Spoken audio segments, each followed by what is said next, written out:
اس طرح ان کے ذہنوں میں یہ زہر گھول دیا گیا، اس وجہ سے وہ کتراتے ہیں، وہ بھی تعصب میں زندگی گزارتے ہیں۔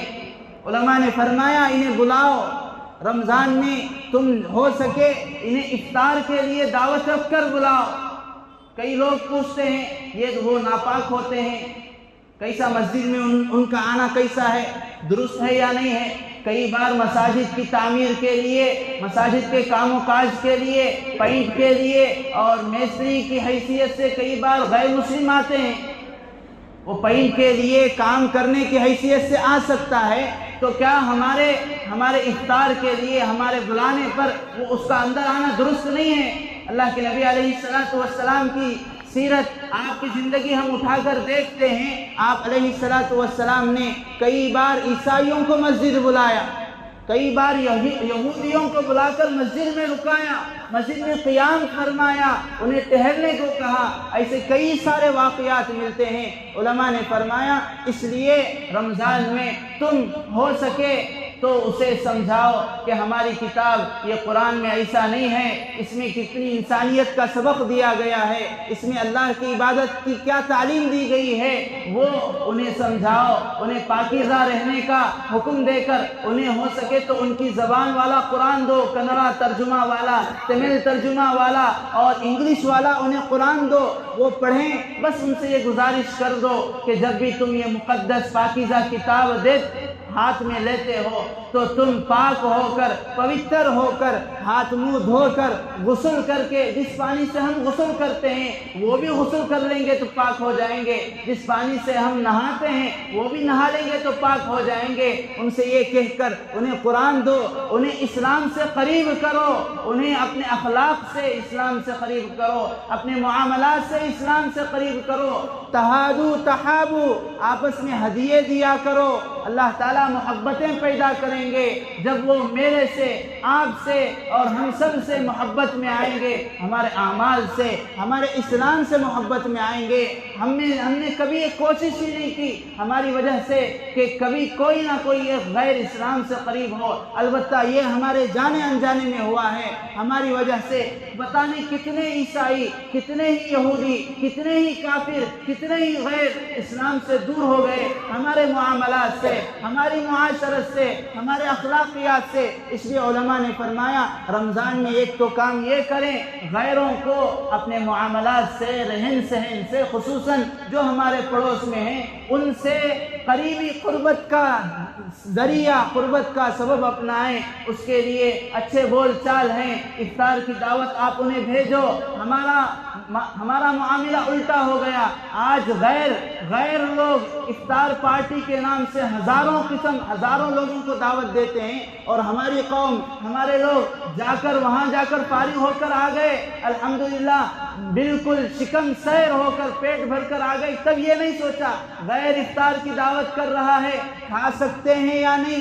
اب ہم غیر کو مسجد بلاتے ہیں، غیر کو اسلام کی دعوت دینے کے لیے اس کو اپنی دعوت میں شامل کرنا چاہتے ہیں تو جھجک محسوس ہوتی ہے۔ یہ رمضان، یہ قرآن، یہ صرف ہمارا نہیں ہے۔ اللہ نے فرمایا ھدی للناس، یہ کتاب تو لوگوں کے لیے ہدایت ہے، مسلمانوں کے لیے ہدایت نہیں ہے۔ ہمیں انہیں ہدایت سے قریب کرنا ہے، اپنے اخلاق سے، اپنی معاملات سے، اپنی عبادت سے، اپنی رہن سہن سے، اپنی معاشرت سے۔ اسی لیے علماء نے فرمایا رمضان میں خصوصاً اس بات کا تہیہ کر لیں، رمضان سے پہلے اس بات کو دل میں بٹھا لیں، میں رمضان میں اپنے معاملات درست کروں گا، اپنے لین دین سے کسی مسلمان اور بالخصوص کسی غیر مسلم کو دھوکہ نہیں دوں گا، اپنی معاملات کی صفائی کر لوں گا۔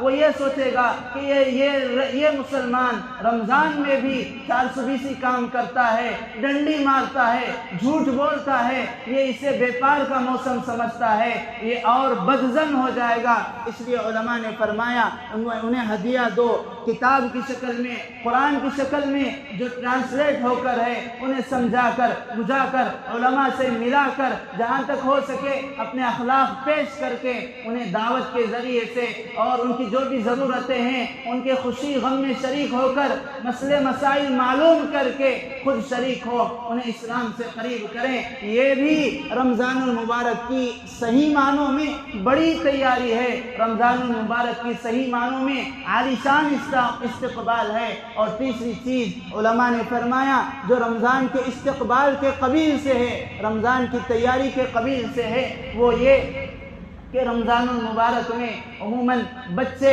یہ مساجد کو آتے ہیں، اور ایسے وقت میں یہ ہماری ذمہ داری بنتی ہے کہ ہم بچوں کو دیکھ کر ہمارے اندر بچپنا نہ آئے کہ ہم انہیں ڈانٹ رہے ہیں، ہم انہیں جو ہے کسی کی گلے کی پٹی پکڑ کر کھینچ رہے ہیں، کسی کو مار رہے ہیں، کسی کو ڈھکیل رہے ہیں، ان کی وہ شرارت کریں گے۔ اسی لیے جب وہ شرارت بھی کرتے ہیں وہ انتہا کر دیتے ہیں، لیکن انہیں سمجھا بجھا کر مساجد کے کام بھی لے سکتے ہیں، خدمت بھی لے سکتے ہیں۔ اب انہیں ان کے گھروں سے مساجد کو بھیجا جا رہا ہے نماز کے لیے، ظہر کے لیے، عصر کے لیے، مغرب میں، فجر میں بھیجا جا رہا ہے۔ اب یہاں انہیں سخت رویہ کرنے سے، سختی اپنانے سے اب وہ یہ سوچیں گے کہ ہمیں اپنے گھروں سے مسجد کو تو بھیجا جاتا ہے، مسجد کیوں جا کر خواہ ڈانٹ سنیں، مسجد جا کر کیوں خواہ اپنی بے عزتی کریں۔ اس لیے آج یہ بچے رک گئے، کل یہی بچے تو مسجد کو آباد کرنے والے ہیں، مسجد کی آبادی کا ذریعہ یہ ہیں۔ علماء نے فرمایا اگر ہم یہ چاہتے ہیں کہ ہم اپنے بچوں کو مسلمان بنا کر مریں، اگر ہمارے انتقال کے وقت ہماری اولاد، ہماری نسلیں مسلمان ہوں، تو 5 سے 7 سال کے بچوں کو مسجد سے قریب کریں، مکاتب سے قریب کریں۔ شرط یہ کہ انہیں سمجھا کر بجھا کر گھروں سے ہی لایا جائے، گھر کے بڑے، گھر کی مستورات انہیں سمجھا کر بھیجیں۔ مسجد یہ اللہ کا گھر ہے، ہم اپنے اعمال کے ذریعے، اپنے عمل کے ذریعے انہیں بتائیں مسجد میں آ کر کیا کیا جاتا ہے، وضو کیسے کیا جاتا ہے، وضو میں کتنا پانی خرچ کیا جاتا ہے، وضو کی سنتیں کیا ہیں، وضو کے آداب کیا ہیں، انہیں سمجھانا ہے۔ انہیں میاں سے، محبت سے، تعلق سے، ہمدردی کے ساتھ انہیں سمجھا بجھا کر اگر ہم مسجد سے جوڑے رکھیں گے، یہی آگے چل کر ہمارا مستقبل مساجد کو آباد کرنے کا ذریعہ بنتے ہیں۔ علماء نے فرمایا یہ 3 کام صحیح معنوں میں جو کر لیتا ہے، جہاں ان 3 کاموں کا اہتمام ہوتا ہے صحیح معنوں میں، وہاں رمضان المبارک کا استقبال گویا کہ ہو رہا ہے، رمضان المبارک کے آمد کی تیاری ہو رہی ہے۔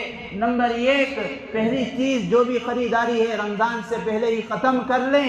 نمبر 2، غیروں کو اسلام کا پرچار کرنا ہے، قرآن کا پرچار کرنا ہے، حدیث کا، شریعت کا پرچار کرنا ہے، اپنے عمل سے، معاملات سے، معاشرت سے، اخلاقیات سے، اور اسی طرح جو بھی جائز اور ممکن ذریعے ہو سکتے ہیں ان کے ذریعے سے۔ اور جو بچے ہمارے ہاں رمضان المبارک میں مساجد سے آتے ہیں، مساجد کو آتے ہیں، انہیں جوڑیں، انہیں میاں کے ساتھ، محبت کے ساتھ، ہمدردی کے ساتھ انہیں آنے کو کہیں گے، تو یہی بچے آگے چل کر ہمارے لیے، ہمارے مساجد کو اور ہمارے نام کو اور ہمارے مساجد کے تعمیر کا بہت بڑا حصہ بنیں گے۔ اللہ کے نبی علیہ السلام نے شعبان کی آخری تاریخ میں ایک عظیم، ایک لمبا چوڑا خطبہ آپ علیہ السلام نے بیان فرمایا، اور علماء نے فرمایا وہ خطبہ رمضان ہے جس میں اللہ کے نبی علیہ السلام نے رمضان المبارک کی عظمت کو بتایا۔ حضرت سلمان فارسی رضی اللہ عنہ کہتے ہیں اللہ کے نبی علیہ السلام نے خطبنا رسول اللہ صلی اللہ علیہ وسلم فی آخر یوم من شعبان کی جو آخری تاریخ تھی، یعنی کل کے دن رمضان شروع ہونے والا ہے، آج اللہ کے نبی علیہ السلام نے یہ ایک حدیث بیان فرمائی۔ علماء نے فرمایا وہ حدیث ہی نہیں ہے، وہ تو ایک خطبہ ہے، جامع اور بڑا خوبصورت، بڑا قیمتی خطبہ ہے۔ اسی کو حضرت شیخ الحدیث مولانا زکریا صاحب رحمۃ اللہ علیہ نے اپنی حدیث کی کتاب میں فضائل رمضان میں اسی حدیث سے اس باب کو شروع کیا، اسی حدیث سے رمضان شریف کے روایتوں کو جمع کیا ہے، اور ہمارا حال یہ ہے حدیث بیان کی جائے ہم اتنی بے حسی سے سنتے ہیں، ہم اتنی غیر شعوری طور پر، اتنی غیر ذمہ دارانہ طور پر ہم اسے سنتے ہیں۔ حضرت اسماء رضی اللہ عنہا غالباً فرماتی ہیں اللہ کے نبی علیہ السلام نے ایک مرتبہ دجال کا تذکرہ کیا، اور آپ نے دجال کی ہولناکی کو بتایا کہ دجال ایسے وقت میں آئے گا اور اس کا فلاں فتنہ ہوگا، یہ ہوگا، یہ ہوگا۔ اللہ تعالیٰ اسے بہت سارے اختیارات دیں گے، زمین کو حکم دے گا، زمین سے جو ہے بنجر ہو جائے گی ایک زمین، اور ایک جگہ جائے گا، زمین کو حکم دے گا، زمین سے ہریالی نکلے گی، کبھی حکم دے گا بارش ہوگی، کبھی حکم دے گا بارش بند ہو جائے گی، کوئی اسے دیکھ کر ایمان لائے گا، کوئی کہہ دے گا نہیں تو کافر ہے۔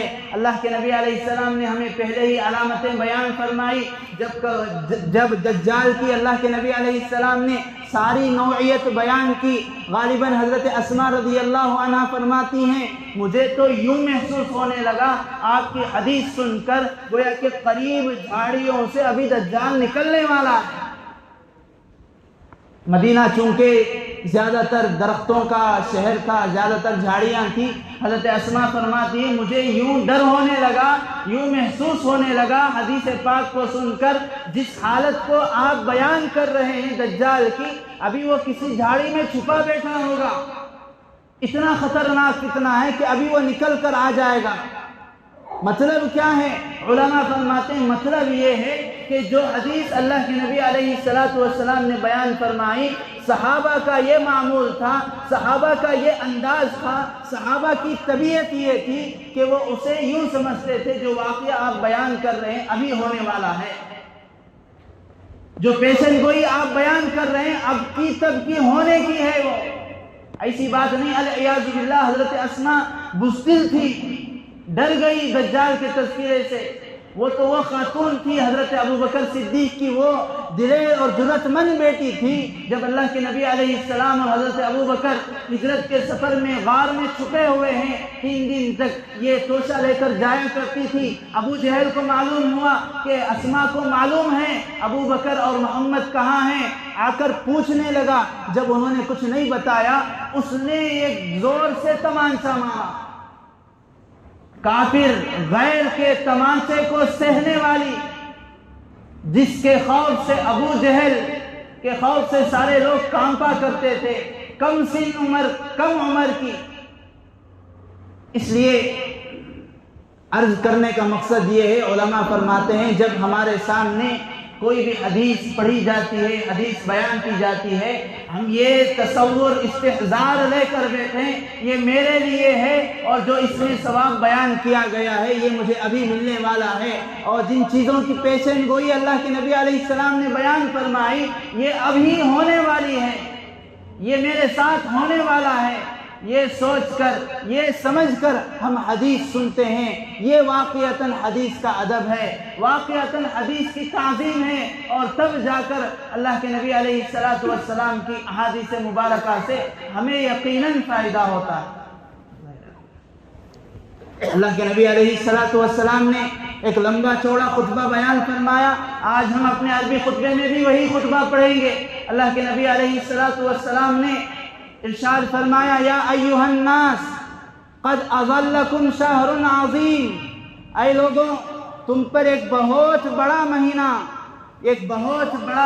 سایہ ڈالنے والا ہے، شہر مبارک، ایک برکتوں والا مہینہ ہے، فیہ لیلۃ خیر من الف شہر، اس میں ایک ایسی رات ہے جو 1000 راتوں سے بڑھ کر ہے، اس میں ایک ایسی رات آنے والی ہے جو اللہ کے یہاں قبولیت والی ہے، اس میں اس ایک رات میں عبادت کرنے کا ثواب اللہ کے یہاں 1000 مہینوں سے زیادہ عبادت کرنے سے بڑھ کر ہے۔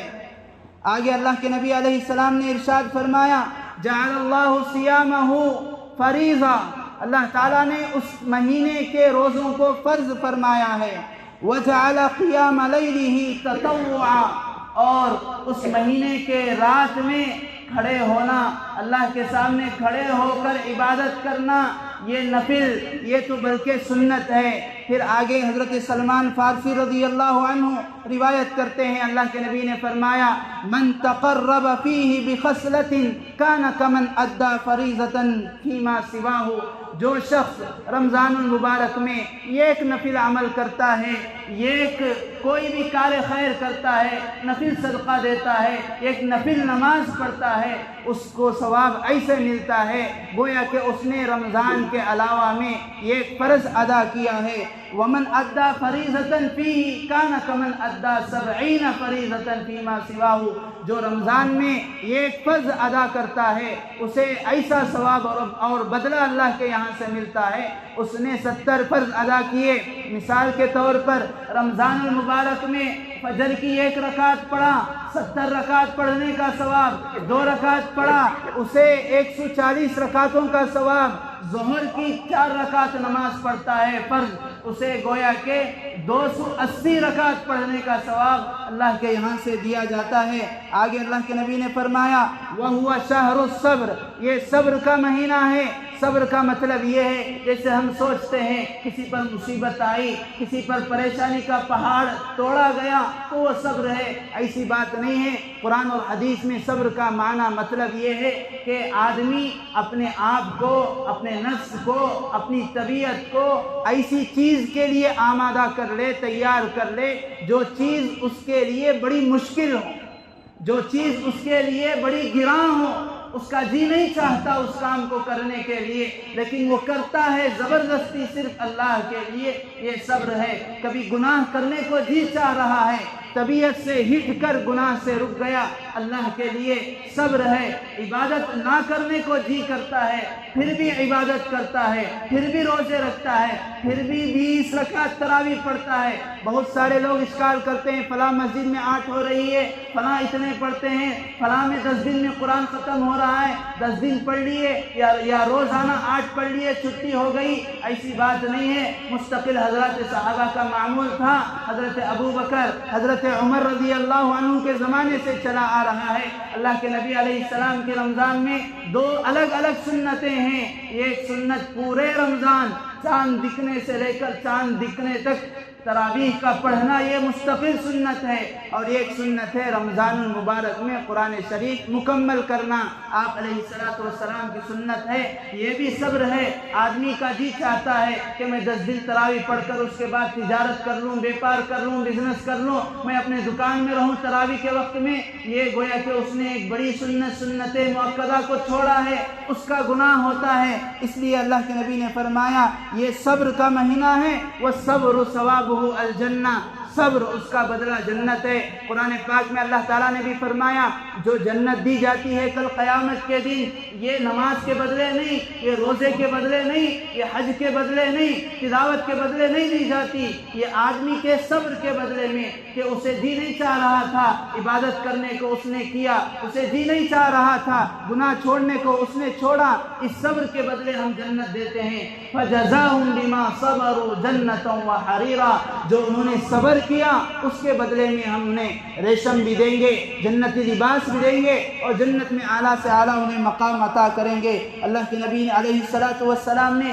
آگے ایک لمبا چوڑا خطبہ بیان فرمایا، اسے پڑھنے کی وجہ یہ ہے، یہ تو تاکہ اللہ کے نبی علیہ السلام نے جو خطبہ دیا ہے اس کے الفاظ ہمارے کانوں میں پڑیں۔ جب پڑھا جاتا ہے نمازوں کے پاس یا تو ہمیں فرصت نہیں ہوتی، یا تو ہمیں سمجھ میں نہیں آتا، یا تو ہمارے پاس وقت نہیں ہوتا، اور دوسری وجہ یہ ہے کہ ہمارے اکابر، ہمارے اساتذہ، اکثر حضرات علماء کا یہ معمول ہے رمضان سے پہلے جو آخری جمعہ ہوتا ہے شعبان کا، اس میں یہ خطبہ پڑھا جاتا ہے جو اللہ کے نبی علیہ السلام کا خطبہ رمضان کہلاتا ہے، جس میں اللہ کے نبی علیہ السلام نے رمضان المبارک کے متعلق فرمایا کہ اس میں نفل پر اتنا ثواب ہے، فرض پر اتنا ثواب ہے، ہمدردی کا مہینہ ہے، غمخواری کا مہینہ ہے، صبر کا مہینہ ہے، اس میں دوسروں کو افطار کراؤ، دوسروں کے گھروں میں چولہا جلانے کا تم سبب اور ذریعہ بنو، ان کو افطار نہیں کرا سکتے، ایک کھجور کھلاؤ، ایک کھجور نہیں کھلا سکتے، ایک گھونٹ دودھ پلاؤ، ایک گھونٹ دودھ نہیں پلا سکتے، ایک گھونٹ پانی تو پلا دو، اللہ تبارک و تعالیٰ تمہیں جہنم سے آزاد کر دے گا۔ اپنے نوکر ہیں، تمہارے غلام ہیں، ماتحت کام کرنے والے گھر میں، مکان میں یا دکان میں، ان پر سے کام کا بوجھ ہلکا کر دو، ان کے ڈیوٹی اور کم کر دو، تنخواہیں پوری دو، اور اللہ تبارک و تعالیٰ اس کے بدلے میں تمہاری گردن کو جہنم سے آزاد کر دے گا۔ اس میں جنت کو زیادہ سے زیادہ اللہ سے سوال کرو، جہنم سے زیادہ اللہ سے پناہ مانگو، استغفار کی کثرت کیا کرو، قرآن زیادہ سے زیادہ پڑھا کرو، اور اسی طرح کلمہ طیبہ کا ورد زیادہ سے زیادہ رکھا کرو۔ یہ ساری چیزیں اللہ کے نبی علیہ السلام نے اس خطبے میں بیان کی۔ اللہ تعالیٰ سے دعا ہے اللہ تعالیٰ ہمیں کہنے سننے سے زیادہ سمجھنے کی اور صحیح معنوں میں رمضان المبارک کی آمد سے پہلے اس کی تیاری اور اس کے لیے اس میں عبادت کے لیے اپنے آپ کو فارغ کر لینے کی توفیق نصیب فرمائے۔ اپنی معاملات کو سدھار کر حرام کو چھوڑ کر حلال کی ترتیب اور فکر اپنانے کی توفیق نصیب فرمائے، اور جہاں تک ہو سکے ہم زیادہ سے زیادہ فرائض کا ابھی سے اہتمام کرنے کی اللہ تعالی ہمیں توفیق عطا فرمائے۔ آمین۔ وآخر دعوانا ان الحمدللہ رب العالمین۔ جو احباب سنت میں پڑھے ہوں پڑھیں۔